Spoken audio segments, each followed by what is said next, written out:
Good evening and welcome to the joint meeting, Board of Selectmen, Conservation Commission, Board of Health, Planning Board, and Sewer Commission.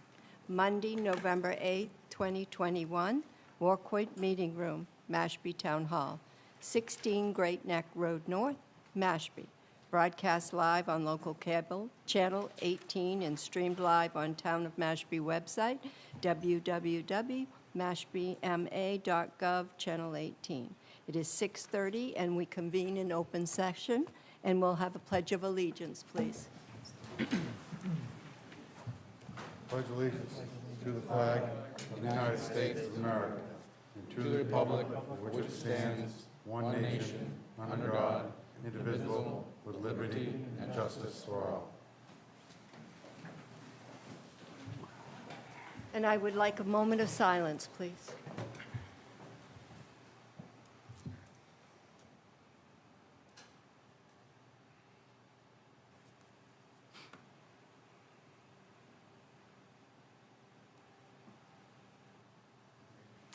Thank you.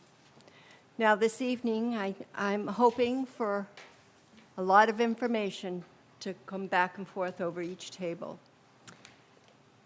And because of the time constraints, I'm going to let it go until 8 o'clock, and then we wind down. So it will be done by 8:15 if we need to be. If it needs to go another night, we'll put it over to a part of our December meeting. Okay, so we're going to start. And when people come up to speak or to speak, please speak into the microphones. It's very important because people are watching this at home also, and plus the audience needs to hear. We're going to start, thank you. We're going to start off with a presentation and a review of Phase 1 of our wastewater management plan from our Sewer Commission Chair, Michael Rapaz.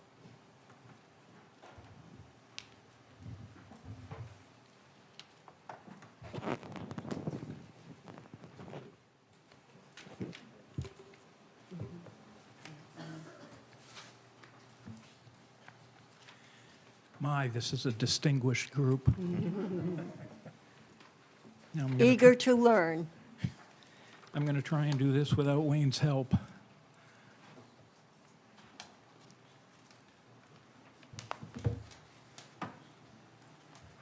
Wayne, I've failed already. Wayne? Double click on the icon, not on the words. There you go. There you go.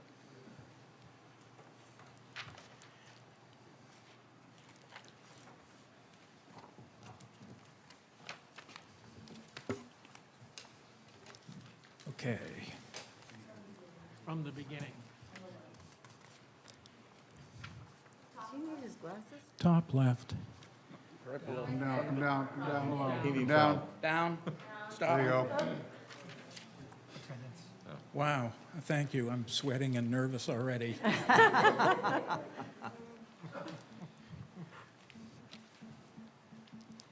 Okay, here we go.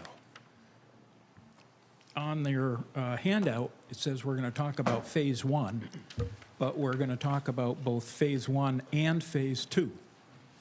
And much of what we'll talk about tonight is related to the hydrogeology that is shown up on the screen. How groundwater flows and how we need to pick up contaminated groundwater, contaminated with nitrogen, and treat it at our proposed wastewater treatment plant. This shows Phase 2. It's kind of difficult to read, but the area in the center is Phase 1, the blob in the center. Tom Fudala calls this the cartoon map, and I think he's kind of right. Phase 1 is going to be approximately 120,000 gallons per day, and it's going to service this area here. Phase 2 has several components. 2A, 2B, 2C, 2B is up here, 2D, which is actually part of Sandwich, but we're working on an arrangement with Sandwich, which is going to hopefully help us. Hopefully, they're going to pick up this area up here with their sewering project. And this area over here, 2E, we're working with Joint Base Cape Cod, trying to figure some things out, trying to figure out what the costs would be before we decide on a final decision over here. One of the reasons we picked these areas is because we're transitioning from being strictly interested in the estuaries to being interested in the lakes and ponds as well as the estuaries. So these areas up here, 2B, 2C, 2D, they're not only in Pompanesett watershed, but they are abutting contaminated ponds, Santoid Pond and Mashpee-Wakeby Pond. All of these areas in this initial phase 2 on the eastern side of town are also picking up groundwater which would flow into the Mashpee River rather quickly from all of these sites and then be down in the bay in a day, if not less. So we're trying to kill two birds with one stone. And I believe if we can get this passed, it will make a huge impact on Pompanesett. We're asking the Select Board to okay for the 2022 May town meeting, allowing us to move forward with a 25% drawings for phase 2. And we will have to them relatively soon, probably in another month or two, some estimated costs based on the linear feet of sewering and modifications to the treatment plant. So that's our plan. It's pretty aggressive, but it's necessary. As I said, like Santoid Pond's been a mess for years, and Mashpee-Wakeby's starting to have the same kinds of problems. So we need to act quickly. We need to act comprehensively. And that's how we're going to do it. Are there... Okay, Mike, I'm going to, you stay there, and anyone has questions, we'll go right down the line. You want to wait? Yeah. John? Oh, yeah, I think she wants to start. Yeah, go ahead. Speak into the mic. Can you hear me okay? Yeah, I can hear you. Hi, Brian Baumgartel. I'm the chair of the Board of Health. In relation to the groundwater that's presented on this particular document, is this based on USGS modeling, or has some real measurements been taken as to groundwater direction in that area? It's been based on the surveys, geologic surveys work by Don Walter. Okay. And they have wells verifying groundwater direction in Yes. that particular area? Yep, Okay. yep. Good question. Okay, coming down. Any other questions? John? John, do you have one? I have two, actually. So I'm looking at 2A, 2B, 2C, and 2D. We're assuming E is going to be part of potentially joint base. Possibly, yes. Right, and I understand it's a developing situation. So under 2A, B, C, and D, how many treatment centers would be supporting those four ventures? One treatment plant. One treatment center as proposed, somewhere, Somewhere it will be located at the transfer station, which is in phase 1. so it would all be part of connected to phase 1? Yes. Okay, And I think I have a slide showing estimated flows from the different portions of phase 2. so does the present treatment center, as built, or as designed, that can handle the 2A, B, C, and D? We're gonna have to modify the plant if we're actually gonna treat up to 800,000 gallons per day. We're gonna have to make some modifications to the plant, and we may need to enter into an agreement with possibly Willow Bend to discharge some of the treated wastewater to their site. We are Okay. planning on picking up their wastewater so that they can close their wastewater treatment plant. But we may need to use some of their land area for disposal purposes. Okay. So, thank you for that, and I get it, there's a lot of moving parts too, so I understand all these might not be exact answers to any of these questions, but one last one, and this is a big one, so just try to be, to the best of your knowledge, if this went fast forward, and that's a big if, because we don't have any idea about money and all that type of stuff, what would be the realistic timeframe, knowing that we're moving forward with, putting in sewers in phase one? What would be a realistic timeframe? Would it be like 2A, then 2B, then 2C? Are we talking 3 to 4 years for each phase? I don't know, because I have no idea what this means. I'm going to ask my compatriot Joe to answer that. Like you said, there's a lot of moving. Joe, please speak. There's a lot of moving parts. One of the big moving parts is finding the money and getting the town to approve things. And we would be doing it on a step-by-step basis. First of all, we'll have to fill out the existing plant with about half of that volume. Second of all, we'd have to modify that plant to take larger volumes. And laying pipe and collecting is not a hard track at all. That's the easy part. The hard part is the timing and the raising of the money or finding money in an infrastructure plan, but moving forward as quickly as we can, piecemeal. It's not going to be a Joe, louder press in a the mic, button. please. It's not going to be press a button and have it all happen. Oh, I agree, that's, So it could take from 5 to 10 years to complete this cycle.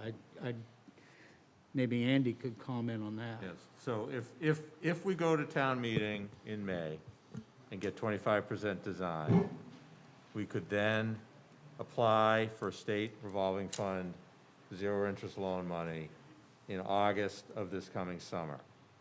Okay, so authorization for 25% in May, application for financial assistance in August, get listed in January, go to town meeting in the spring of '23 to get construction authorization. So basically what we just did this past May for phase one, we go back to town meeting and ask for phase two, whatever shape it takes based on how the numbers sort itself out.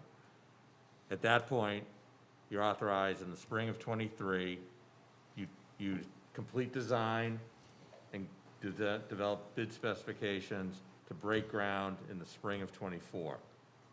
So you would start to, because as Joe said, a lot of this, you'd be connecting pipes into a system that already exists.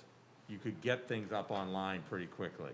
But you'd start building in '24, you're probably not done until '25, late '25, early '26. And which ones come first? Don't know yet. But presumably, you'd start close and build up, because stuff has to have someplace to go. So you'd start closer to the treatment plant, move your way up the watershed. So you could have people in the lakes areas connected to the system in '25. stop. You could have people connected starting in '25. I see, I'm just looking at this, and I'm If a everything realist. goes right and all of the articles are approved at That town meeting. assumes the town meeting agrees. I'm yes. taking money out of it. I mean, that's a huge obstacle. I'm just saying, construction-wise, you're not gonna start laying pipes in A, B, C, and D Give at the me same millions of time. dollars and we could have the pipes in the ground in 6 months. You're gonna start connecting them like A. But we don't have any place to connect it to. We gotta build that first. Correct. And then we're gonna string a pipe that's larger to the needed to the first area. But then we can add on to the first area with the second area and the third area. So it has to flow. No, I get all that. I'm still looking at months and years. That's the time frame is what I'm Yeah, and the assumption of my trying to answer, comprehend. John, the assumption of my answer is that we would pursue the state funding assistance that also, the zero-interest loan that gets us a 25% principal reduction in order to make this affordable for the community. If we would just decided, you wanted to build a sewer and you could write a check, you could build it faster. But it would come at a interest plus 25% subsidy foregone plus 3 or 4% interest rates. So if you want to live with the constraint of trying to make it affordable, you get married to that 2-year design and funding cycle that we just lived through, and that's what gets you a couple of years out. I get it. I'm just looking at, what DPW has a set plan every year to do. They do 3, 4, 5, 10 roads in a year. And we're talking about doing a road at a time, connecting the pipes, just like a jigsaw puzzle, right? So we're not just digging up A, B, C, and D, all the roads at once. No. So time frame wise, that stretches everything out, because you're probably talking about the same contractor company that's, basically connecting other pipes. But that's quite the span, and I don't see the realistic thing as we're gonna be connected in 2025. I think that's crazy. I think we'll start to connect in 2025. We might be halfway there at phase 1, but maybe I'm wrong. I don't know. No, you're right, it'll get phased in over time, but that's when it would start. That's when what would start flowing. If we found the money and we went forward, if this all happens in 10 years, I'll eat my words. So I'll pass. I have a question. Sorry. On phase 1, when do we start building the plant? Our I'm gonna phase ask- 1 plant. I'm going to ask our town engineer when we would actually start building the plant. When do we start?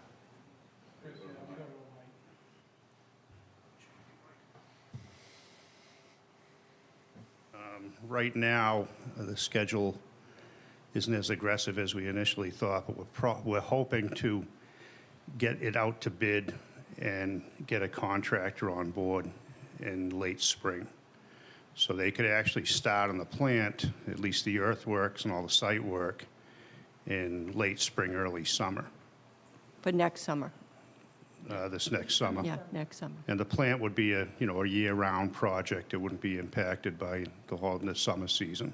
Now, we're going to build the plant for phase 1, and then we're going to be able to enlarge it as we go? Yeah, basically, you'll. For phase 2. It's going to grow out like a Okay. plant, and it's going to, Okay. you can go to 2A or you can go to 2B. Okay, that's what I was And you need concerned. 2B in before you can get anywhere north of that, because you Okay. just keep connecting and branching out. Mm-hmm. But, Andy's numbers, I think, are pretty close. It's attainable. Okay, Because now we're just dealing with collection systems. We have a plant built, so it's not rocket science. The stuff goes downhill. Right. Then you pump it back to where you want it. It's all piping Right. and pumps. okay. And so it's not a difficult, time-consuming design. Money's the factor. But yeah, you could branch out and you could get 2A and 2B, or at least 2B well on the way. Okay. Yeah, the other option, if I could, I believe the bid documents are designed to ask contractors to give prices to build the treatment plant out beyond what's necessarily needed for phase 1. So Okay. we'll have prices in front of us this spring that'll say, if you wanted to do an add-alt, you could add in, the other tank. So you could compress the building process if the bid comes back within the authorization of the 54 million.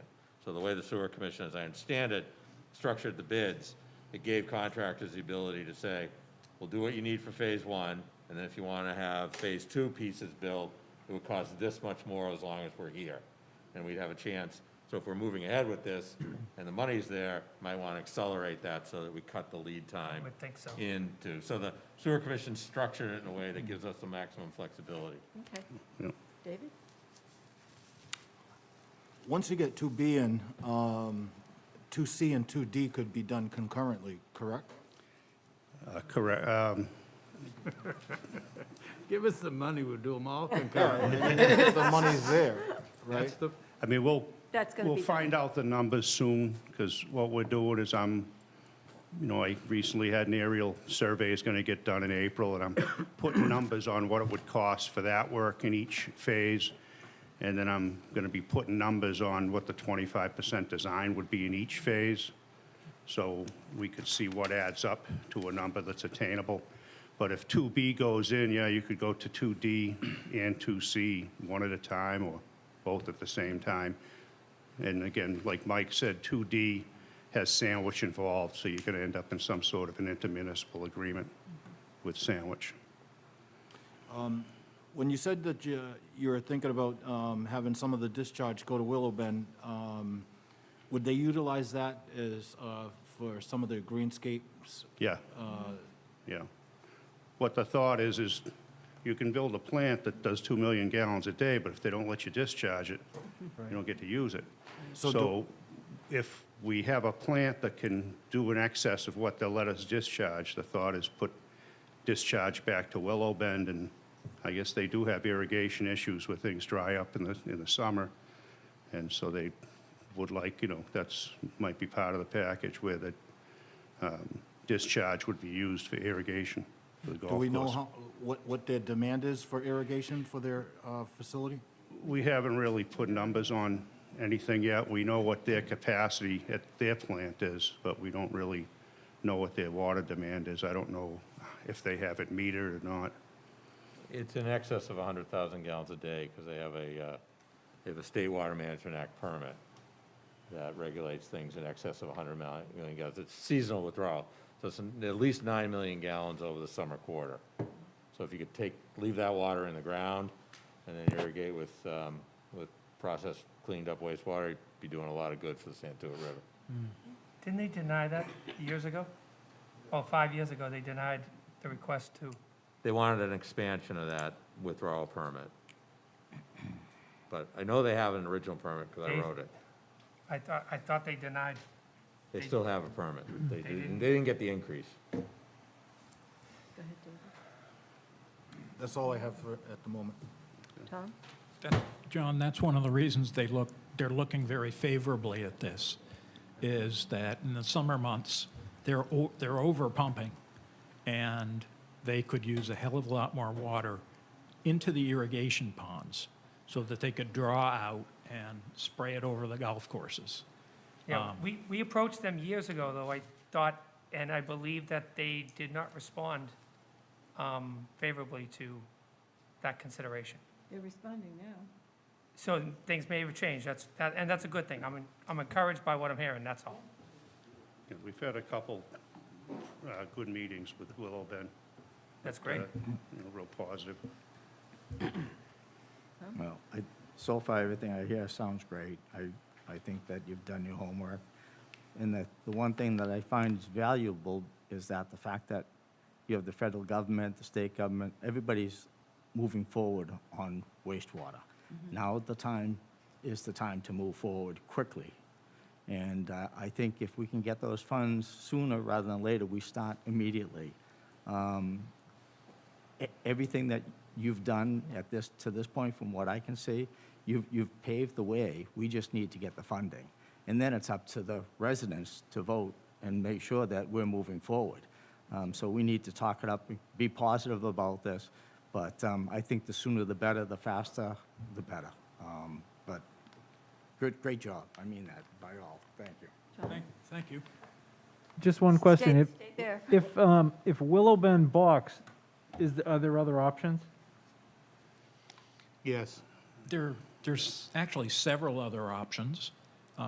We picked out sites all over town, actually, where we could discharge it. It's just that Willow Bend would be Convenient. so convenient. Right.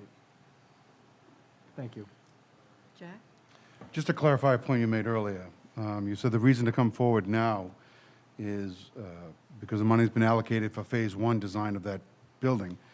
You wanted to modify that building. Was that the original intent, always to modify that building? And you're just trying to accelerate what was already designed down the road? Or is this a new design of the building? The treatment, I think you could call it modular. You can add treatment trains as you move up and flow. So it was always anticipated. So it's the original design of the building, just going to go to this other phase, going to be added on with this original construction done all at the same time? All right, With thank you. the original design has areas for future expansion. And what Selectman Gottlieb was referring to is it'd be like add alternates onto the bid. So the bid would be the plant as designed and add alternates for the expansion, which would do two things. It would, you know, we know what the prices would be, and we'd have them in bid form, and it would enable us to move forward and, you know, hopefully, you know, expand our discharge permit, and that would allow us to, you know, build it and have, you know, usable, you know, flow rate we could discharge into the ground, which would take 2A, 2B, and the other sections. Thank you. Dennis? My question was, should we be looking for another discharge area? Because, say, 10 years from now, Willow Bend can't handle, if all the towns on the sewer can't handle the discharge, so we'll have to go find another one. Wouldn't it be a good idea to already have two already ready to go? You know, have the permits already set? If this goes as fast as you say, the whole town might be sewered, and Willow Bend can't handle that discharge with the whole town, I wouldn't think. We've got several other sites that are municipally owned land Oh, okay. that we can go to if this falls through. I remember we tried to get New Seabury one time to Yes. do discharge, and they were fighting us all along. They didn't really want it there, you know? But, so you do have another plan. Yes. And we should be asking the state for more money, because with the President's Recovery Act, there's a lot of money in the state. I personally wrote a letter to Governor Baker and asked him if he could help out with the sewers down here. But I think that's another thing. Besides getting the grants, like Andrew said, there's a lot of money in the state right now for different projects. I think if everybody wrote a letter asking, or it'd be better if we got the whole Cape to be like 15 towns asking for some extra help, because every town on the Cape needs to be sewered. We've asked for that. Thinking out loud. We asked for $250 million for Cape Cod out of the infrastructure bill. And so, Okay. you know, this money's working its way through the system. It's going to come through the SRF program primarily, so it's making the pie bigger. And so to pick up what Tom said, it's a really good time to have projects moving through the system, because the overall pot of money that towns are competing for is going to be bigger. So we're going to have more access to more funding, and every dollar we get from that unlocks 25% reduction from the local Cape and Islands Trust. So the timing's good to be coming in big. You know, you get reluctant sometimes to come in big because you're afraid you're not going to get the competition, but the pot's going to be really big for the next couple of years. Time to move on the sewer. It's time, we know. It's time. Joe? Yeah, just one quick question. I forget how many treatment plants there are in town, about 7, I believe, right? I think there's 12. 12, sorry, 12. But as this plan expands and moves forward, is there talk, or is it possible to help to tie in with some of them and grow their plans to work with them potentially? I mean, there's options, that's a possibility, but there's enough town land, I think, that Yeah. you could be, the town could be self-sustaining without having to depend on a wildcat. And I think a lot of the, from what I read of the initial plan, you would depend on a lot of these private plants, but I think the town has enough land that they could, any plants that were needed, the town would find room. Yeah, thank you. But we are planning on, the plants that are not performing well, we are planning to include them Got it. at our own treatment plant. We're going to Got hook it. up, possibly use their old plants as pumping stations. Yeah, you need to use Oh, Joe's of money. course, yeah. Thank you. So I read your plan. I was just wondering if you can put it online, kind of on your page. People were having trouble finding it, but it really explains very clearly what your thoughts are, and it has more information than you presented here, so I encourage everybody to read it, and it's called the Clean Water Plan, so that was really good. And this map, everybody wants to see this map. So if you can get this map online, too, that'd be great. Okay, that's a good idea, Mary. We will do that. Thank you.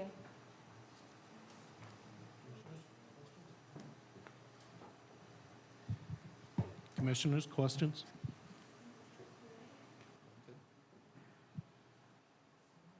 Hi. Hi. Looking at some of the proposed discharge sites, for those, do you have to clear cut them? Like, how do you prepare a site if it's like not at Willow Bend? So on the map, there's some of the green areas, crosshatched, that are currently like wooded. What, if that were to be used as a discharge site, what would that look like? Answer that. Basically, the discharge sites look like a bunch of lagoons. Basically, they look like cranberry bogs. And where you have a pipe that discharges in, they're big sand beds. So they would be clear cut. I mean, they'd be clear cut, regraded, so they look just like cranberry bogs, only there's no vines. So they're just sand beds, the discharge sites. As far as like Willow Bend and places like that, the discharge site might be into a pond. Okay. So, like, back road site 1, 2, 3, are those all just like backup sites, like in case Willow Bend doesn't work out? There are options. The back road sites, or if Joint Base Cape Cod doesn't work out, that would be the option to take 2E. And so those represent pieces of land that the town owns, where a treatment plant could be put there. That would be pretty much quite a ways away from, residential areas. So those are just options that could be exercised if Joint Base Cape Cod doesn't work out. And I know they're municipally owned, but are they under conservation right now?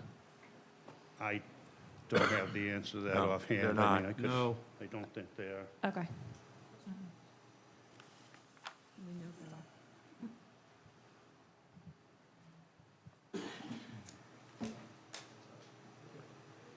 Anyone over here?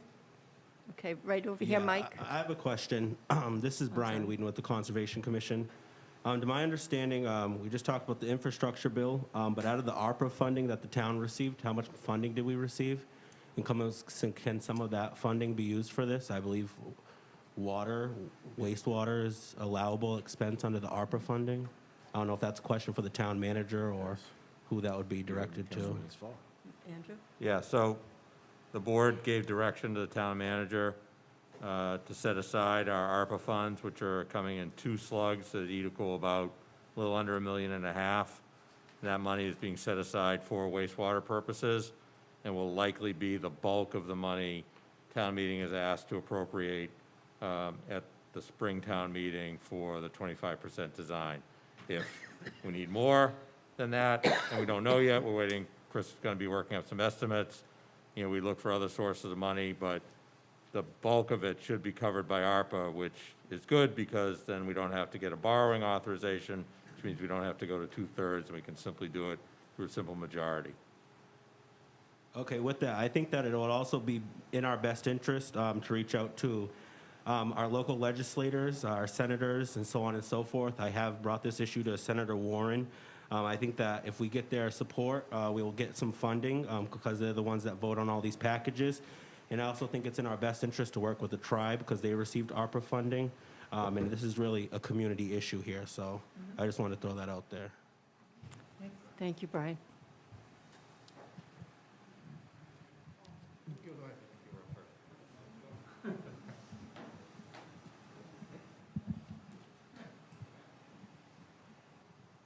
Thank you. Paul Colombo, Conservation.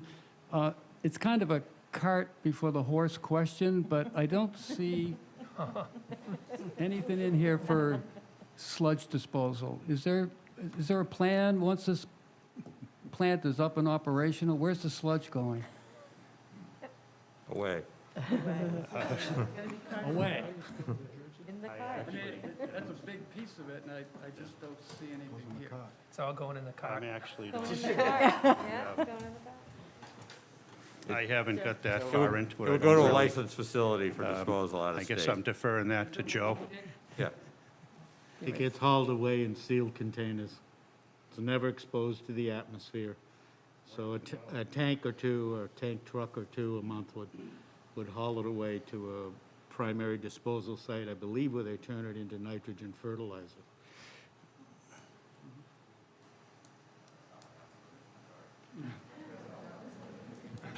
I didn't answer your question? I'm sorry, that's not what happens with it. It ends up in the Midwest United States where it ends up being landfilled or it's incinerated. Treatment plants produce large amounts of sludge, actually. The Barnstable treatment plant produces 18,000 gallons of sludge per day. So it's not a small problem, and I appreciate you calling it out, and I think it's something that should really be reviewed in depth by our sewering commission if we're going to go whole hog into this, and really if we're going to use any technology, even on-site technology, where we're going to be pumping the systems. We have to figure out what we're going to be doing with the sludge because we're going to be up to our knees in sludge if we don't deal with the problem. It's a very regional problem that needs to be addressed. We'll be doing the same thing that Barnstable's doing with it. I'm sorry? There's a market to get rid of it. Well, the market is closing off due to PFAS contamination. That's the unfortunate reality. And I'm not trying to throw up roadblocks to anything here. I'm just saying it's not going to be that simple. We need to start thinking about this issue now because there are going to be locations, and this is already an issue, where facilities are stopping accepting sludge material because of PFC contamination. And that's not going to go away. It's going to get worse as EPA starts to set limits on these things. So it has to be a major part of this discussion because we're going to have a serious problem with disposal. And it's going to be a huge cost moving forward if we don't have locations for these things. So it needs to be a regional discussion, I think. We really need to open that discussion in that context because every facility here on Cape Cod faces it. And we can't just ship it off and have it go away because that's not how it's going to work. We've got to work on this at our level and the regional level. Mary? We'll start So- looking into it, Brian, So, with your help, of course.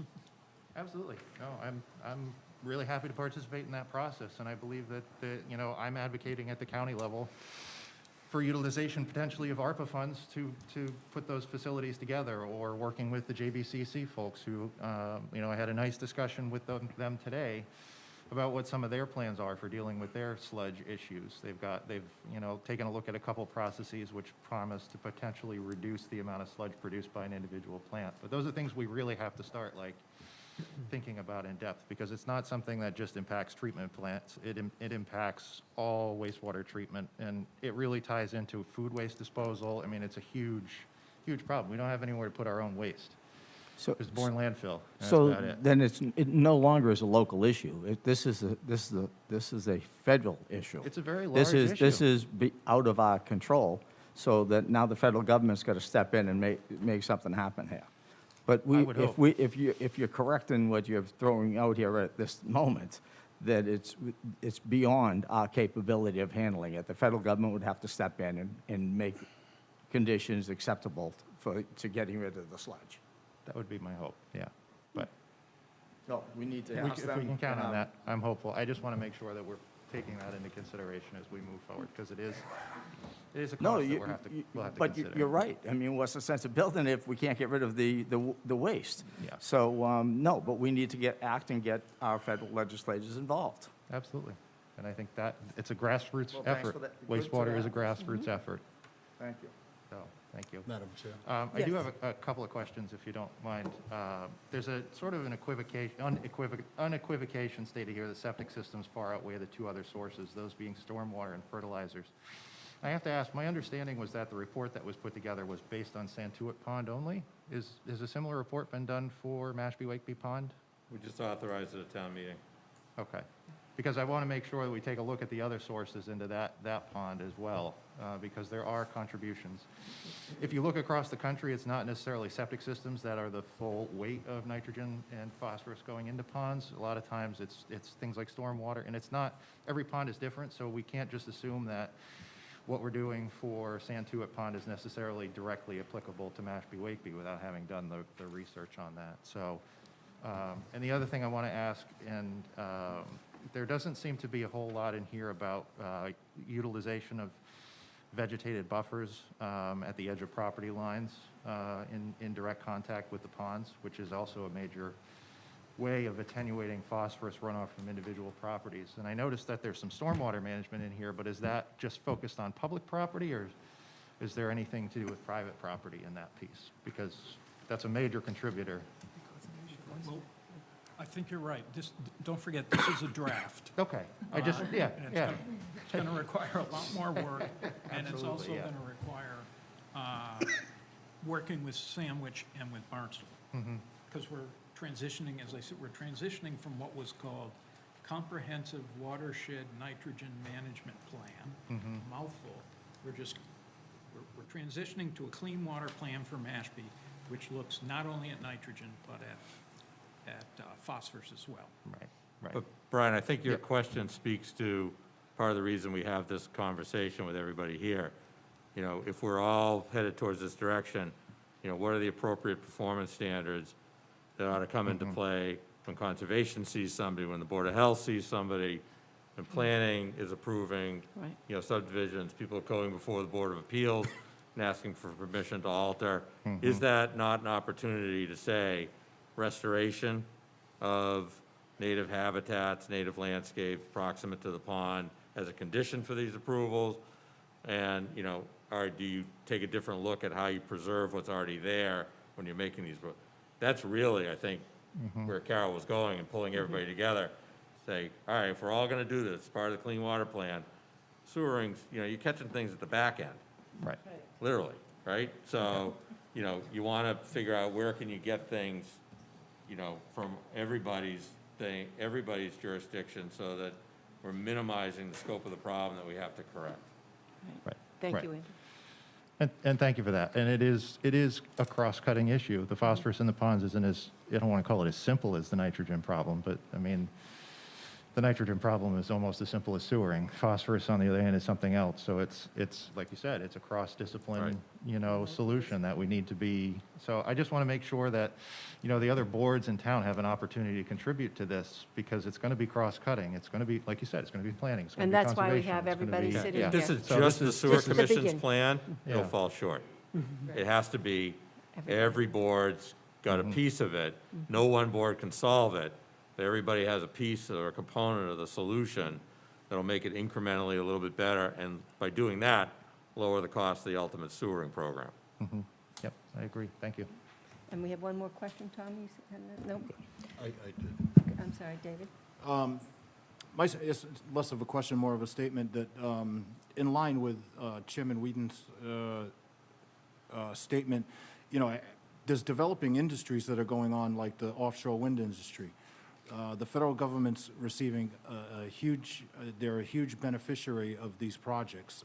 It's anticipated that those projects are going to develop into a $70 billion industry.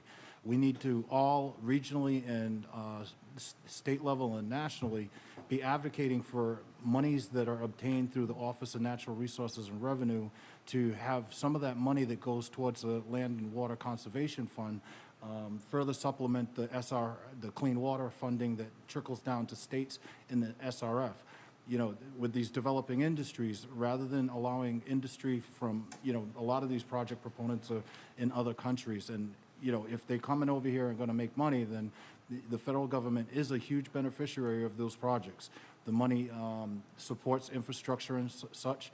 And I think, you know, we need to ask legislators to advocate for regional fixes to where coastal regions are most critical with these water quality issues, and supporting industry would benefit from it, like fisheries and things of that nature. And, you know, we all should be advocating for that increased funding so that we have the capacity to do it. Thank you, David. Thank you, Mike. Very good. Thank you. Okay, thank you. And next up, we're having a summary of our water quality in the ponds and the bays, Department of Natural Resources.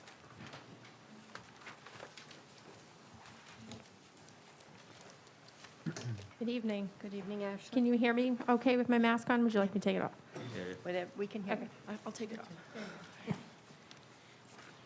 Let me just get my slides up here.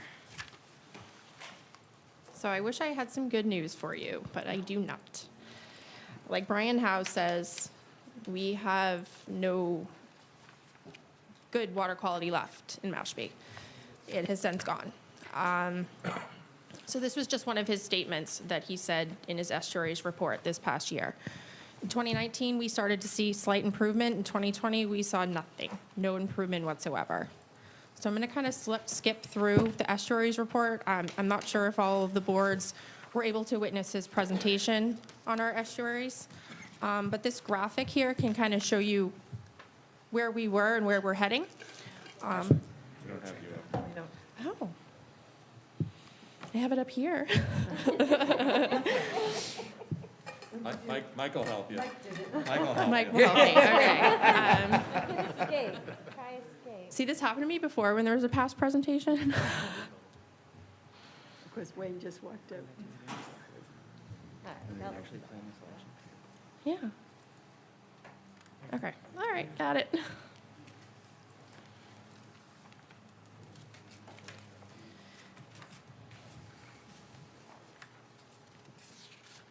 Why? All right, now it's only showing the first one. It only does it to me.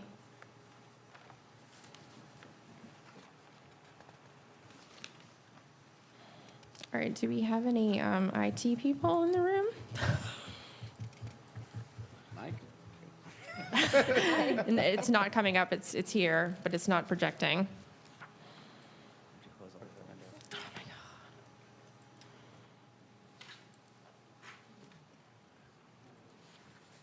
Maybe close it out and reopen it? That's what I'm doing. There you go. Oh, yeah, there you go. Maybe I need to stand here the whole time. Yeah, it's you, Evan. All right. Here we go. All right. So this is the graphic that shows you really the conditions in each area in Coyote Bay. So I'm going to start with Coyote Bay. We're going to go to Papaneset. And really I'm going to focus on the ponds because we really haven't been updated on the ponds. I'm not sure, like I said, if all of you saw Brian House's discussion on our most recent water quality update from our estuaries. So on this graphic, you can see the long-term mean in the triangle upright, and from the 2019 and the 2020 data in the triangle that's facing down. In most of the areas, you can see there has been no improvement, and areas that were once high water quality are now moderate. An entire bayment, we have no high water quality left, even on the outside inner channel coming into Coyote Bay, which is surprising because that area has maintained its high water quality for a number of years until 2019 and 2020. So just a little discussion of what we've seen in Coyote Bay. I, for one, have seen the eelgrass completely disappear. The eelgrass that was left in Jehu, which was the last known patches, is now covered with macrophytes and filamentous algae, and they're suffocating because it can no longer access or penetrate through the water because of the turbidity of the water. Now, turbidity, let me just explain this. So when we have high nitrogen or high nutrients, we get excess algae bloom, which it takes up the clarity of the water where you can't see the bottom anymore. So that's a thick algae bloom. With those thick algae blooms, we see no dissolved oxygen in the water in the night. So we'll see fish kills or mass mortalities of other species. So that's what has been recently seen in Coyote Bay. We do have hope in Coyote Bay with the shellfish program because the water quality isn't as degraded as it is in Papaneset. So this is the Papaneset bayment. There is absolutely no good water quality left at all. The Mashpee River has probably seen its worst year since I've been here. We actually had to remove all of our oysters out of the Mashpee River because of the dissolved oxygen levels. They were so low that the oysters were seeing stress and they started to die. So we moved them out to the outer embayment where you can see there's still moderate water quality present. In these areas, the species diversity is completely gone. The dissolved oxygen levels are so low that we did see a mass blue crab die off this year. So we all know the state of our waters. We know they're really, really poor in our estuaries. And I know here we kind of wanted to focus on the ponds, so I'm going to get more in depth to that. You can read into the memo, but that was Brian House's presentation this past year. So the Mashpee ponds. What we do for the ponds is we do a one-time sampling event in the summer months. through the PALS program, which is the Ponds and Lake Stewardship that takes place on the Cape. Tonight I'm going to present to you the 2018 and the 2020 results. Tonight I'm also going to present to you the cyanobacteria sampling that was taken this past year. And I've also classified the lakes between oligotrophic, which is good water quality, mesotrophic, which is fair water quality, and eutrophic, which is hypertrophic, which is poor water quality. So to start, at Shumet Pond. So here I have 2018 and 2020 data from all of the surface water quality, mid water quality, and bottom water quality samples. So from 2018 to 2020, you can see an increase in both the total nitrogen and total phosphorus on every area except the bottom. So when Shumet was treated with the nutrient inactivation, which is an aluminum sulfate, and it's treated to the bottom water, which is an intent to decrease the levels of phosphorus at the bottom. So at the bottom sample, you can see in 2018, we had higher total phosphorus at 6.3 micromolars, which is a measure of concentration. The following year, you saw a decrease down to 0.73, and that's most likely due to the nutrient inactivation treatment that they had. On all other areas, you did see the increase in concentration, particularly at the surface. So because we see a high level of phosphorus at the surface, we can almost for sure say that that's coming from land use and runoff. So this year's cyanobacteria sample, their average cell counts for our sampling period was 3,500 cells per milliliter, which isn't as high, but it did have events where they were above 10,000, and there was a presence of cyanobacteria scum. So cyanobacteria tend to bloom in waters that are enriched with phosphorus. So what the Air Force Base did and what the town did in conjunction is treated the pond with this aluminum sulfate. And that has really kicked it down, the blooms, in the summer months. But because the treatment is now wearing off and they might need to retreat, we're seeing an elevated number of these cyano blooms occurring. So where did I put a Shumet?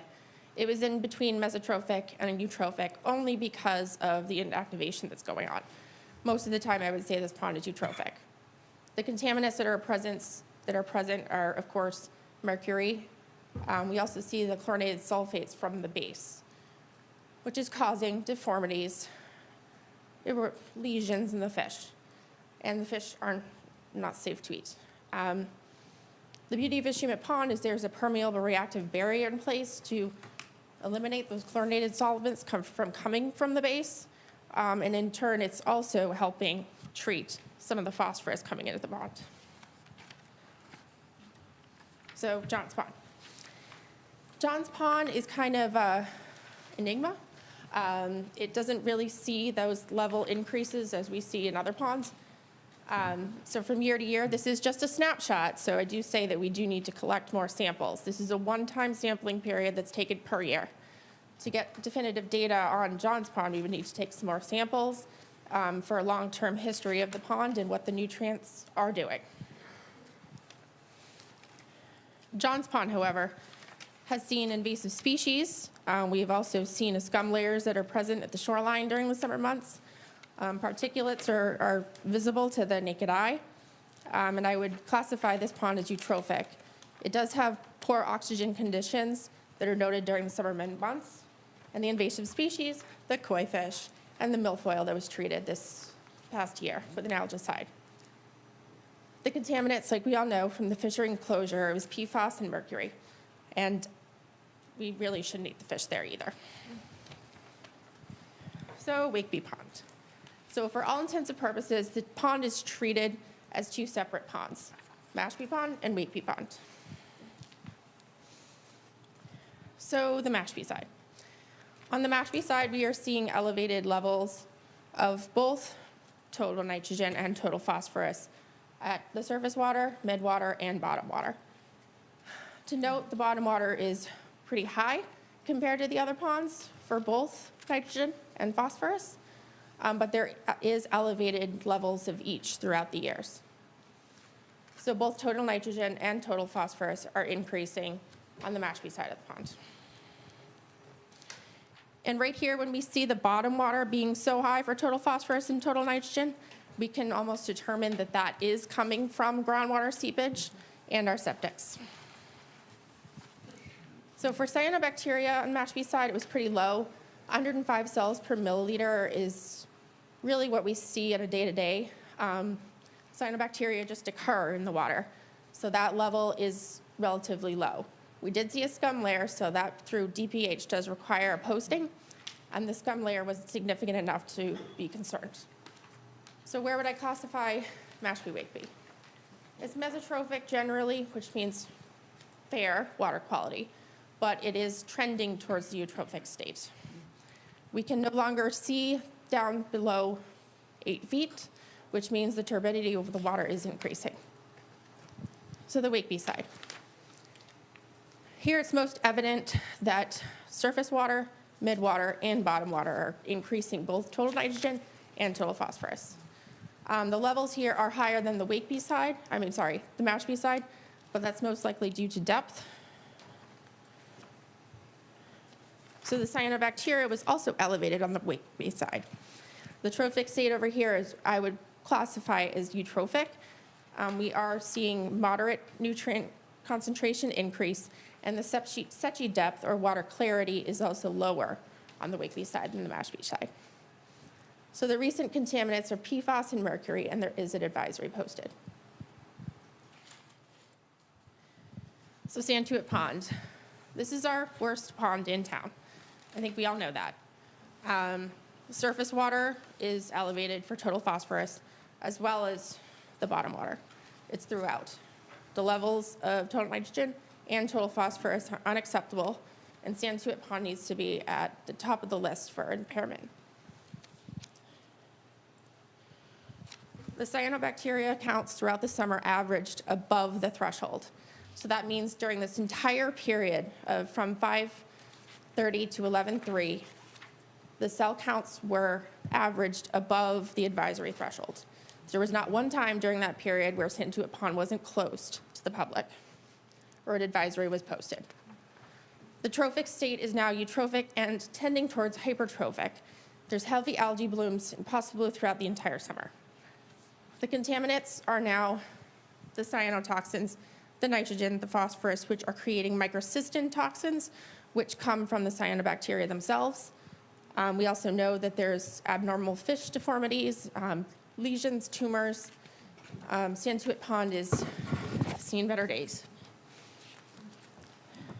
So if I was asked to rank the ponds from impairment most to least, taking all supporting data into consideration, I would rank Santoid Pond as the most impaired, Schumann as the second most, Johns is the third, Wakeby side of Mashpee Wakeby is the fourth, and Mashpee side of Mashpee Wakeby is the fifth.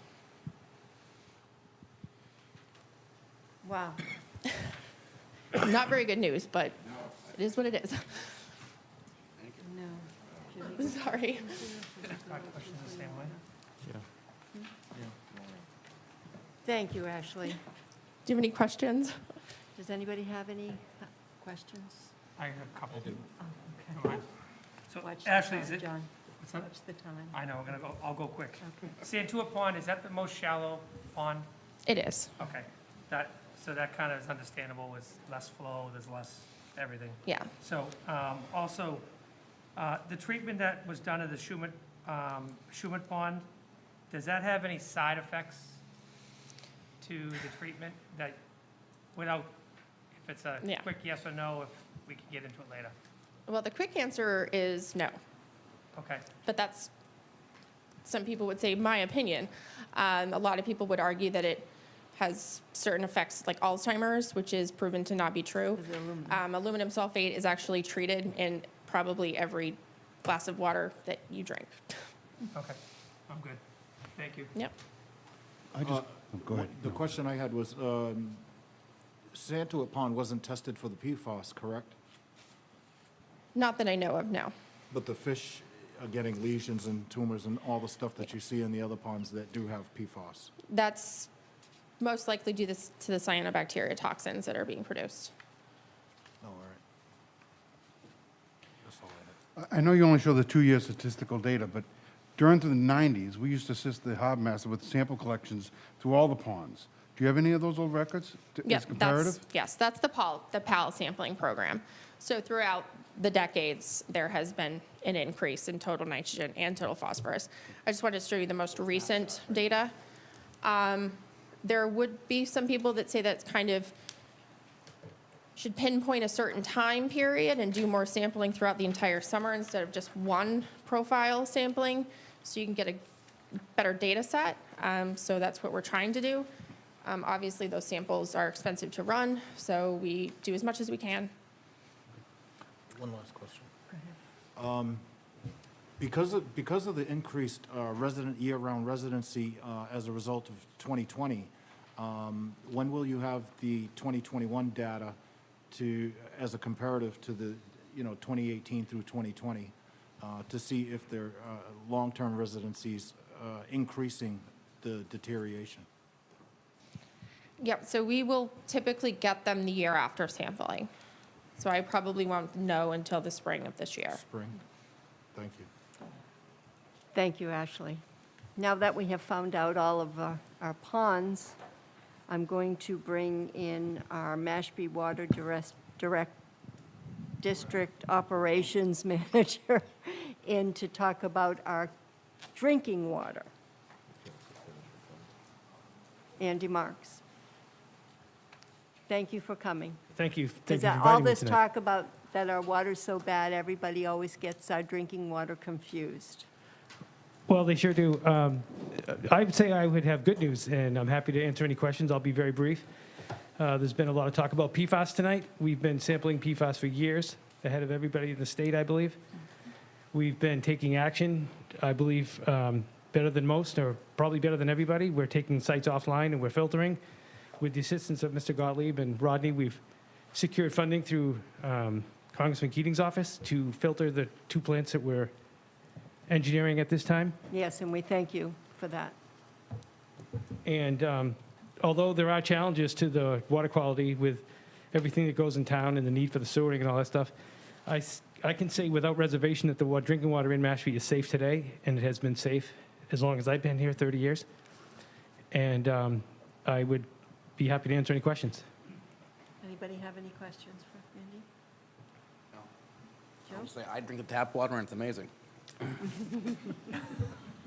Carol, I'll say, if people, especially the members of this board, want to take a little deeper dive into this issue, the Selectmen's Association meeting on the 19th, a week from Friday, we're doing a session on PFAS in public drinking water supplies. I twisted Andy's arm to come and present, and the town superintendent, Town Brewster, is also going to present sort of, different experiences and different responses. So if you want to get into the water supply piece more, that session will be the time to do it. Thank you. That would be good. Thank you. Thank you, Mr. Marks. We appreciate you being here. My pleasure. Thank you. Thanks, Andy. Okay, now our last presentation will be by the Board of Health on regulations governing septic systems, cesspools, and a report on counts, enforcement, authority, and enforcement strategy. Thank you, Glenn Harrington. Good evening, Glenn Harrington, the health agent. I sent up several memos. I'd like to start with the Santoid Pond survey update. The Board of Health ordered septic inspections and pumpings for 121 abutters whose properties fall within 300 feet of Santoid Pond. Order letters were sent out via first-class mail and certified on September 9th. And as of the date of this meeting, of the 121 affected properties, we figured 3 properties did not have to comply. 7 were cesspools, one of which was in 100 feet of the pond. 31 properties have fully complied with the order to inspect and to pump. 31 properties have complied with the inspection component of the order only. 18 have complied with the pumping component of the order only. And 38 properties have taken no action. 24 of those 38 did sign the receipt for the certified letter. Of the 62 properties considered to have complied with the inspection component only, the following results of the inspections were made. There were 36 passing inspections, 18 failures, which included the 7 cesspools, 3 conditional passes, 1 need further evaluation, 2 were in compliance because they had certificate of compliance issued within the last 2 years. There was 1 alternative system and 1 other, which was an abandoned property. There have been some delays in getting the work done.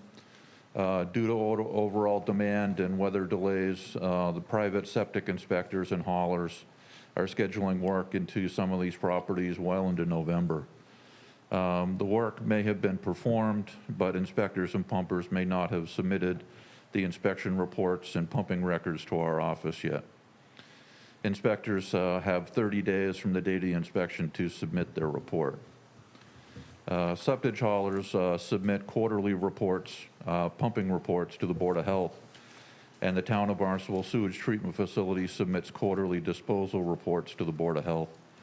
For purposes of this order, we ask that the property owners were instructed to report the Board of Health the amount of sewage that was pumped. We believe that the majority of the property owners who have partially complied with the order are working toward full compliance. It's also safe to assume that at least some of those who have taken no action at all will take steps to comply once they receive a final notice and realize this is not going away and they are subject to enforcement.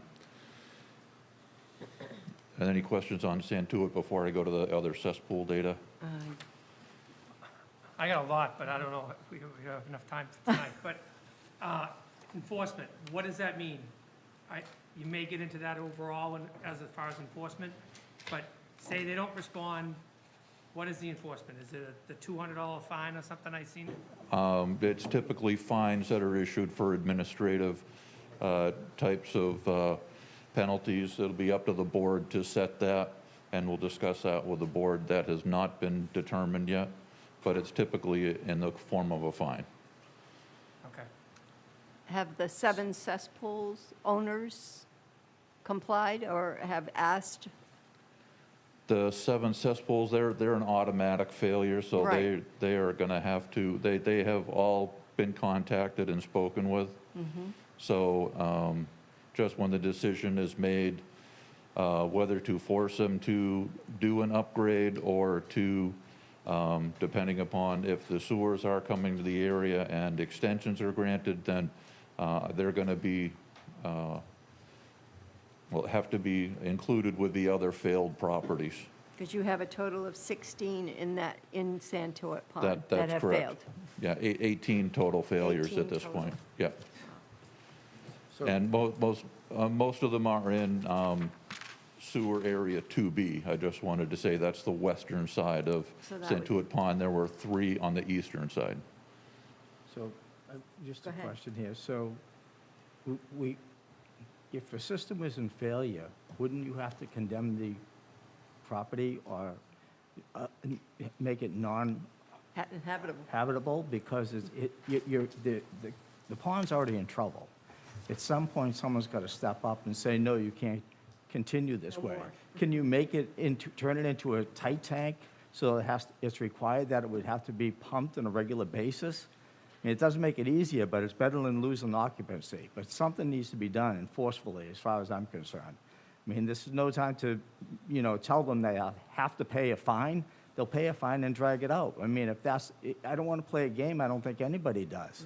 No. It's something that we need to move sooner rather than later on. That's how I feel about it. Tight tanks are typically not an option because through my experience, when DEP did approve tight tanks, they never would allow them basically on Cape Cod because we have soil. Well, what do you suggest that we do with these 18 failed? So Well, that they're not, It's the policy question for the board, and 2 of the board members have said that they want the systems, expressed anyways, that they want the systems fixed sooner than later. But that is going to be up to the board as far as what they do with the failures. I think it's important to take into account, too, the sewers that are coming. But you And- could be talking 5, 7 years for that area. Hopefully not, but 5 years. Okay, well, that's the information that the board will have to take into consideration. Yeah, that's absolutely, sorry. That's, yeah, absolutely information that we would need to make a decision like that. And that's what, you know, we're hoping to gain out of this meeting tonight, is a better understanding of what the timeline is for this, so that we decide, you know, and this can be a discussion right now, as, you know, this larger group is, do we, you know, take a hard line on enforcement with these? Absolutely. And force them to replace the systems at this point at cost to these owners, of course, when knowing that in the next 5 to 7 years, hopefully, we'll be putting in a sewer system and then requiring them to abandon that system and hook up to a sewer. I'm just thinking that in, say, 5 years, you're not going to have a pond. Right. If everybody's Well, doing what they're doing. This might strike you funny. I'm going to push back a little bit. Okay. Because, you know, it depends what your objective is here. Everybody thinks, oh, cesspools, that's gross, I don't want them here.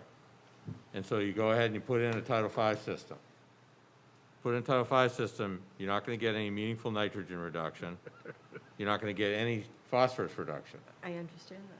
You're not going to have a failing system, but you haven't done very much in the absence of bacteria breakout under the pond to improve the water quality of the pond. And you've told people they need to spend 15 grand maybe to put in a system. If you tell them they need to put in an IA system, take out nitrogen, they're going to spend 15 to 25 to not do anything about phosphorus, so to not benefit the pond. And then, once they've got that IA system in, you can't force them to hook up to the sewer under the Title V code. So you've basically said, we're gonna make you get your cesspool out tomorrow, and we've allowed you to have a new septic system that's gonna degrade the pond for the rest of its existence. And you can't force the owner to get off that system and hook up to the sewer. Okay, I have a question. If you have a cesspool and we know that they're having a problem, can we order them to pump twice a year? Or if they live there year-round, would pumping twice a year make a difference? Absolutely. So what do we do? So I'm just saying, Is let's it- not jump to. No, I'm not. The I natural just- inclination is jump to pull out the cesspool. No, And I'm it not. might not actually get us what we want. Right, Even though so- you gotta hold your nose and live with something. That's you why hate. I'm suggesting, do we pump, does that Chair, help? if you mind? Do you mind? So you may find this funny. So I can't believe that you're being lenient in that view. I'm ready He's to being fall out of my chair. technically correct. So, Title V isn't All right. not much better than a septic. all right, so just hear me out for a Uh, second. pool. I'm speaking, Joe, I appreciate it. Yeah. But, so, first off, I have a big problem with people that have had a cesspool and potentially haven't even pumped that cesspool in potentially as much as 10 years. So, that is just, let's just call it ignorant, okay? So, I don't have any remorse for someone that lives and we have studies on all the other ponds and cesspools. If you're within 100 feet and you have a cesspool and you haven't pumped, you're literally just going down to the pond and doing your business 5 times a day. So in my opinion, I'm not for being lenient. I'm for cleaning up the waters and doing it now. The time frame of, oh, we can get this all done, are you kidding me? We can get this done? We can get 60% of the town of Mashpee sewered in 5 years? Come on. We got phase 1. If you're in part of phase 1, all right, that's realistic. You want to pump twice a year? That's a proposal? That's $300 a pump. That's $600 a year. You might be doing that for 6, 7 years, maybe, best case. You might as well get the septic. Right. It's going to be cheaper. So that's my opinion. I can go on and on, but we only have 20 minutes. No, I'm with you, John. It's just we have to take a stand, and we need to move forward, and we need to get this cleaned up. Okay, Joe. Selectman Cotton and O'Hara, I agree with both of you, but not as my profession on the planning board, but working for the town. I hear people literally crying on the phone. I can't afford this. I have no money. I'm on a set budget. So for people like that, well, 15 grand is not, they don't have that. So we have to find a way to help them. Right. And this is something I think we need to sit down and talk about. But I mean, if we have to help them, if we have to give them the money, lend them the money through a betterment or whatever, and we put a lien on the property to pay for it down the road, some payments could be made, and then the balance or the bulk of that could be at the sale of the property, the transfer, whatever it might have been, then it would be paid off and the town would get their money back. But we at least protect the water. Yeah. I think we should set up a fund, a low fund for low-income people that can't afford pumping this out. We get maybe the money from the marijuana sales and set the money up, and the people have 3 years to pay it off, because every 3 years, you get the septic system pumped out. We could also hire 1 or 2 companies that does those things for the town, which would give us a better price, because they're gonna have more things. We should have set this up years ago. When I was on the sewer commission, I tried to set something up like this to have people get their septic system pumped out. You look at it, you shake your head. No, I know. But we gotta do something. Oh, I know. Well, let's do it now. We Now we can't go just- back, Put it on but the let's do people. it now. Go ahead, Brian. So I don't know if everybody in the room is aware, there is a program, it's hosted at the county, it's the Community Septic Management Loan Program, which is specifically created for this issue. And actually, as the town, we have access to this program. So the county has funds available as low-interest loans. Right now, it's at 5%, but the county is working on ways at reducing that interest rate to a much lower rate to make it more palatable, and to be able to apply to sewer connections in areas where they're going to use alternative systems instead of sewers. But that money is also available for replacing failed septic systems. So that is available to folks as an option. And as I said, we are working on looking at ways to reduce that interest rate significantly. Selectman Gottlieb put forth a proposal.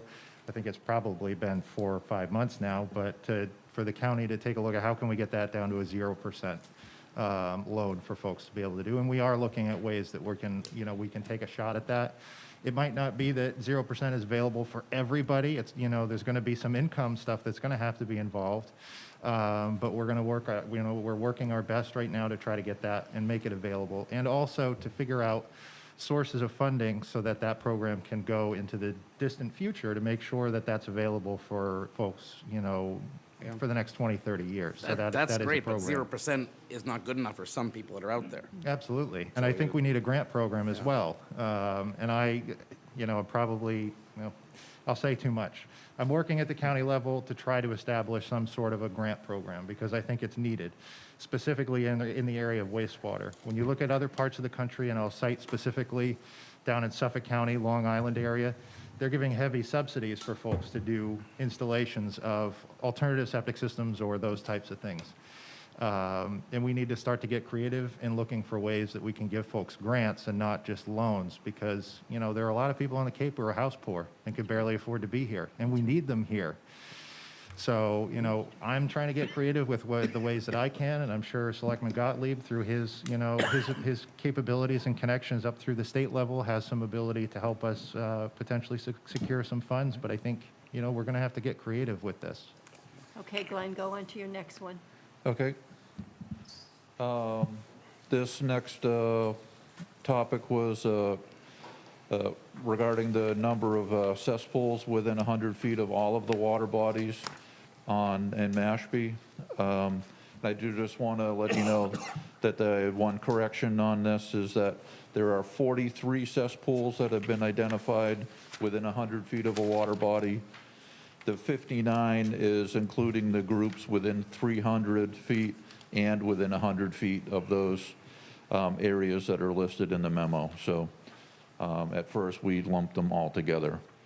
So Santoid Pond, which we've done 121 properties, there are 7 cesspools, one of which was in 100 feet. Ashubant Pond had 98 abutting properties within 300 feet. There were 9 cesspools, 7 of which are within 100 feet. Mashpee Wakeby Pond had 116 abutting properties with 9 cesspools, and one of which was in 100 feet. Johns Pond has 164 abutting properties with 5 cesspools within 100 feet. Papaneset, Aquay, and Shoestring Bays has 320 abutting properties and 9 cesspools within 100 feet. Mashpee River has 33 abutting properties with 3 cesspools within 100 feet. Great and Little Rivers, Jehu, and Hamlin Ponds. Coyote Bay has 239 abutting properties with 17 cesspools within 100 feet. Wow. Just a quick one. Also, I believe, isn't Peters Pond, the backside of Peters Pond, there's a few, it's part of Ashby connects to Peters Pond as well. Okay, we'll add that. If I'm correct, Yeah. I believe so.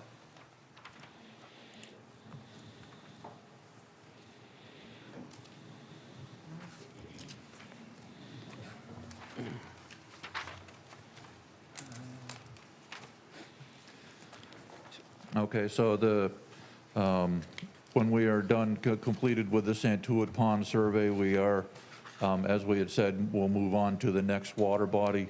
That, again, would probably need to be a policy decision as far as where we go as with the next water body.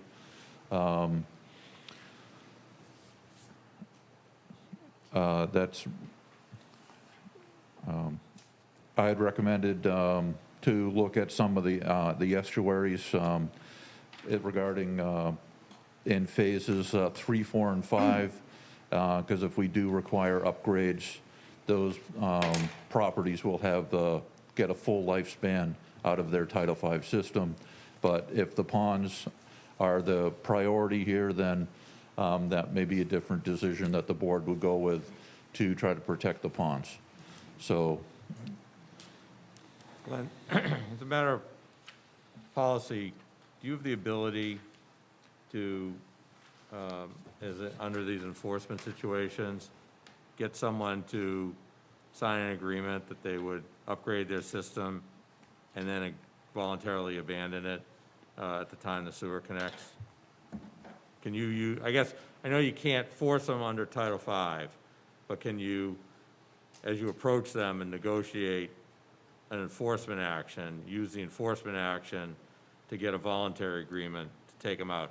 Because what I'm concerned about is putting a whole bunch, great enforceable, all this stuff, put a whole bunch of systems in the ground in places we don't want them to stay.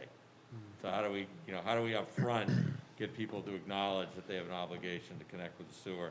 And can you look at an enforcement vehicle to get around the Title V restriction? The first model that comes to mind is what was used in Provincetown, which are the administrative consent orders that were put into place, where folks who had complying Title V systems at the time that sewer was built out, essentially they reserved a certain amount of flow for when those properties were, those systems eventually did fail and they would be hooking up. And I believe they actually paid into the betterment throughout the process of that, so when they were, when that time came, they were able to connect. So I think that's, potentially one vehicle that we could look at. And I think, as the Board of Health, we do have quite wide latitude in requiring folks to hook up to sewer. So I don't want to entirely write off, our ability with Title V to require hookup to sewer. It's not totally off of the table. Okay, I would ask you to take a look at, there's a local options provision in state statute, Chapter 83A, that gives you express authority to mandate. And since it came after those Title V regs put in place, generally speaking, the legislature, if they change something that contradicts a regulation, the assumption in court is they did it knowing that they were overriding it. So it might be that looking at that authority, you might get the ability to have clear authority to order people to connect. Because what you said makes some sense. The problem from an environmental point of view is while that Title V system continues to live, even if people are paying into the fund to support the treatment plant, you're still dosing the environment with all that nitrogen and all that phosphorus, undermining what you want to get for results. You're just pushing the day of improvement off years. Right. I would say the good thing when it comes to the phosphorus front in particular, so what we rely on for phosphorus removal, and I'm going to get into a little bit of science here, we're relying on soil capacity to hold phosphorus for us. Soil has a limited capacity to hold phosphorus. So when you set up a new Title V system, it does have a capacity to take phosphorus out of the effluent.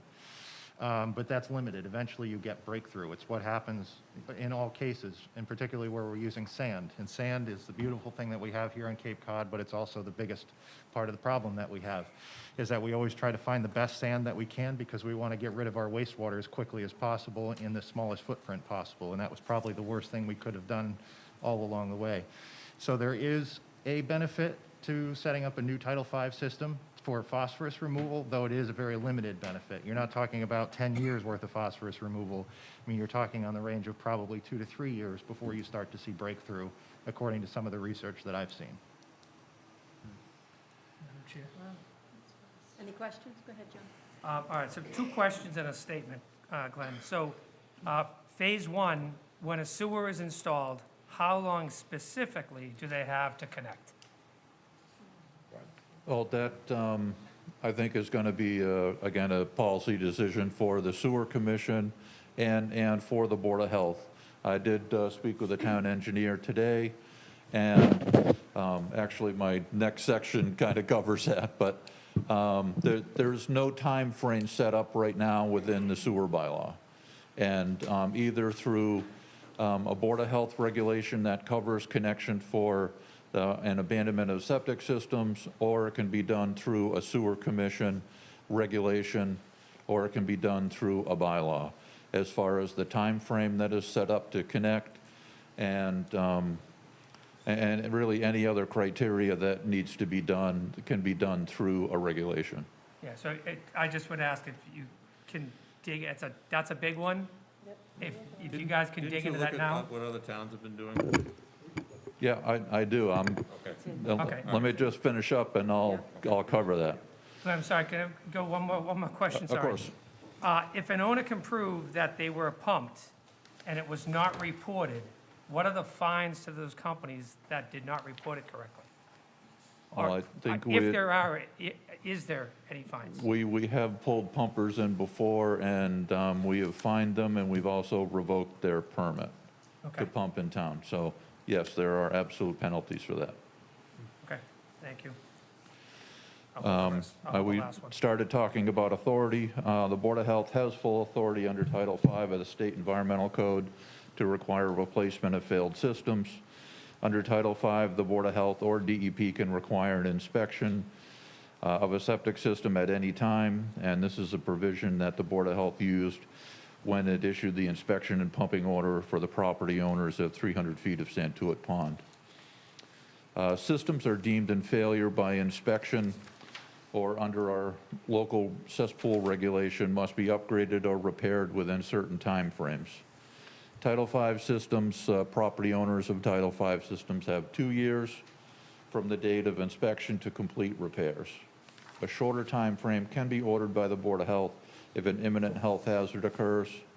An imminent health hazard is usually considered when raw sewage backs up into a dwelling or breaks out onto the ground surface, into drainage or a water body. Title V also has protocols for emergency upgrades. Cesspools automatically fail under our local Board of Health cesspool regulation and must be upgraded prior to property transfer. A variance may be granted by the Board of Health at a public meeting, with the mitigation being an enforceable agreement between the buyer and the Board of Health that includes a time frame to upgrade. That time frame is typically 90 days, depending upon the future use of the property. For cesspools identified during an inspection other than for a property transfer, such is the case with an inspection order, it reverts back to the 2-year time frame for upgrades, unless the Board of Health votes to shorten that time frame due to an imminent health hazard. And this is something that may be better to shorten the time frame for abutters to impacted water bodies with a separate regulation. The Board of Health has the authority to extend the repair time frame if sewers are proposed. An enforceable agreement can be executed by the homeowner and the Board of Health to extend the time frame with certain requirements to tie into a sewer system in 5 years. A fiscal commitment and plan must be in place for extensions to be granted by the Board of Health. An extension past 5 years must come from DEP. In the case of Santoid Pond, where those properties are in Phase 2 of the sewer plan, a fiscal commitment does not yet exist. Therefore, any necessary repairs or upgrades would need to be performed. However, funding for Phase 2 is proposed to be requested in May of 2023, as previously stated, and assuming that occurs, the timing would be such that there would still be within the 2 years of discovery allowed by Title V. In that case, the Board of Health may be able to issue extensions with the requirement to tie into sewer within a specified time frame. Board of Health cannot require properties with approved innovative alternative septic systems to connect to the sewer, unless it adopts a regulation relative to sewer connections that is stricter than Title V. And in ordering sewer connections, the Board of Health authority to require sewer connections is Mass General Law, Chapter 83, Section 11, which states that the Board of Health of a town may require the owner or occupant of a building upon land abutting on a public or private way in which there is a common sewer to connect the same therewith by a sufficient drain, and such owner or occupant who fails to comply with such order shall be punished by a fine of not more than $200. The use of the word may in Chapter 83, Section 11 introduces a question rather than an order to connect and is not as strong legally as the word shall. Another flaw is that it imposes a one-time penalty of $200 for failing to connect. We looked at other towns, Falmouth and Chatham, which have recently approved and implemented sewer systems. Falmouth has a sewer bylaw that has a comprehensive definition of a house, building, or property that is required to tie in. It sets a 90-day time frame to connect. It may require water conservation appliances and issue a $50 per day fine for violations of not connecting. Falmouth does not have a Board of Health sewer regulation. Chatham has a Board of Health sewer connection regulation. There is a cross-reference to perform the connections in accordance with their sewer commission regulations. It sets a 1-year connection requirement from sewer availability, a 30-day connection requirement if a property transfers ownership, and alternative systems are exempt from the tie-in if the system is less than 10 years old. And this is stricter than Title V, which exempts some IA systems altogether. And there is a $200 per day fine. The Mashpee sewer bylaw passed last year does not set a time frame for connection to the sewer. The fine for penalties has been addressed at $50 per day, and the Board of Health and Sewer Commission agents can enforce that. However, some of the criteria listed above need to be addressed in a supplemental bylaw, Sewer Commission regulation, or Board of Health regulation. The inadequacies of Mass General Law, Chapter 83, Section 11 can be addressed as well within any of those documents that will further strengthen the legal and enforceable position of the town. Thank you. Any other questions for Glenn? Go ahead, John. All right, I'm just gonna make it as brief as possible. So obviously, I want everything that can be done with every cesspool in the town of Mashpee immediately. That's my opinion, but I'm looking at, if I look at Pompanesett, Aquay Bay, Shoestring Bay, we're talking 9 cesspools within 100 feet. Then we're talking Mashpee River, 3 cesspools within 100 feet. Then we're talking Great River, Little River, Jowo, Hamlin Ponds, Wakewood Bay, 17 cesspools, all within 100 feet. Those are not part of Phase 1, not part of Phase 2, A, B, C, D, or E. So in my opinion, those should be addressed tomorrow. I'm done. Cesspools have got to get out of Mashpee. Thank you. Anybody else? Okay, I'm going to give somebody, thank you, Glenn. Thank you. I'm going to give some homework to these boards. For our next meeting in December, I'd like each board to come back in with its set of actions that they will take and we will discuss to contribute to clean water. I think that's a fair little piece of homework to do. What actions each board would take. And we'll discuss it at our next meeting in December. Madam Chair? Yes. I think that should be, that invitation for action steps should be extended to all the boards and committees, That's what they are. not just here. No. That are here, okay.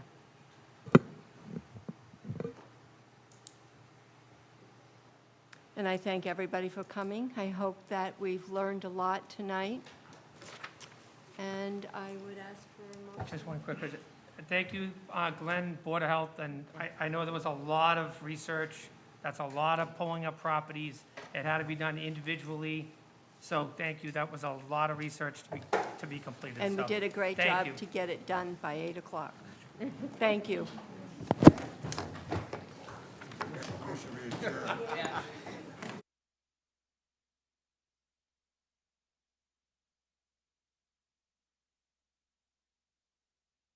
Do I get a second? Yeah. Yes. All in favor? Did we open the meeting?